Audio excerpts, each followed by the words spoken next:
मिट्टी का गारा और एक एक ईंट को जोड़कर घर बनता है तो वह सिर्फ घर नहीं होता।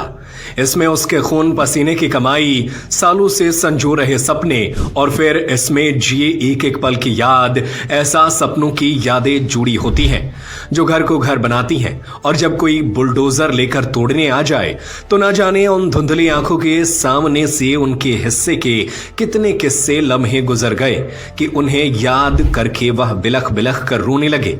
हिम्मत इतनी टूट गई कि घुटने के बल आ गए। भाईजी मोबाइल एंड इलेक्ट्रॉनिक बंडा 0% ब्याज पर फाइनेंस सुविधा उपलब्ध है एवं सभी कंपनियों के मोबाइल और इलेक्ट्रॉनिक उपकरण उचित रेट पर उपलब्ध हैं। दरअसल सागर कानपुर नेशनल हाईवे के निर्माण के लिए सड़क चौड़ीकरण का कार्य किया जा रहा है। बंडा के पास स्थित क्वायला गांव में मनोहर लाल का मकान है जिसमें वह 50 सालों से अधिक समय से रह रहे हैं। यह मकान सड़क की जद में आ रहा है।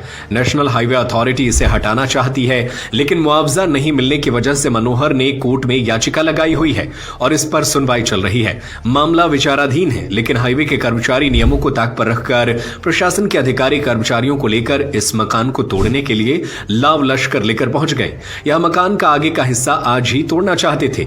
यह देखते ही मकान मालिक पति पत्नी बिलख बिलख कर रोने लगे। वह अधिकारियों कर्मचारियों के सामने घुटनों के बल आकर हाथ जोड़ते नजर आए। गांव के लोगों ने उन्हें सहारा दिया।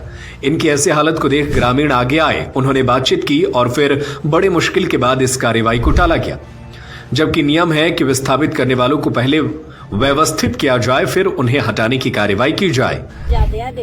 और सब मिटा ली राजा और सब मिटा ले। मुआवजा नहीं मिला आपको? मुआवजा नहीं मिलो आप प्यारे बेटा रहो।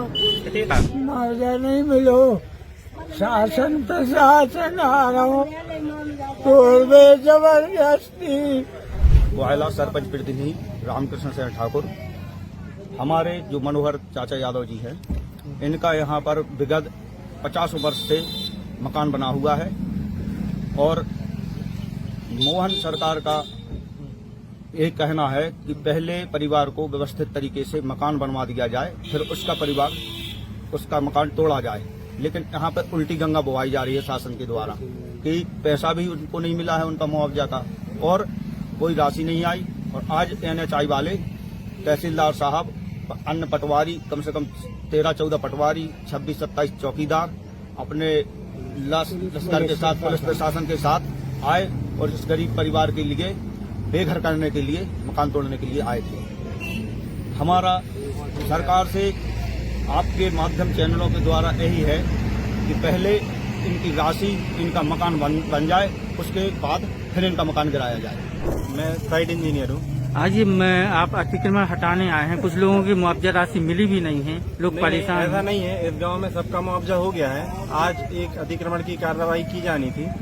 इसमें एक कोर्ट केस चल रहा है इस मकान के संबंध में कि ये जमीन किसी और के नाम पे है और मकान किसी और के नाम पे है, जबकि इसका मुआवजा निर्धारण हो गया है। तो ये भूमि स्वामी डिसाइड न होने के कारण ये प्रकरण कोर्ट में लंबित है। तो उनका कब्जा तो है जमाने से कब्जा पे है। तो आज इस चीज का प्रयास किया गया था कि शासन का कार्य न रुके, आगे का एक कमरा बस इनका तोड़ दिया जाए और उस पर आश्वासन दिया जा रहा था कि कोर्ट में जो भी है आपकी रिपोर्ट प्रस्तुत की जाएगी पंचनामा के आधार पर और आपके मत में निर्णय कराया जाएगा। लेकिन वो पॉसिबल नहीं हो पा रहा है, तो फिर इसको रोकते हैं, आगे देखते हैं।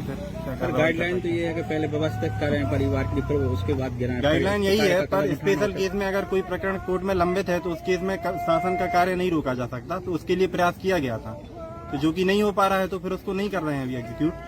पर इन फ्यूचर कोर्ट से जो भी ऑर्डर आएगा उसके आधार पर काम होगा। यहाँ पे अधिग्रहण की कार्रवाई सब चल रही है। लगभग कोयला में पूरा अतिक्रमण हट चुका है। कुछ मकान यहाँ पर अभी बचे हुए हैं।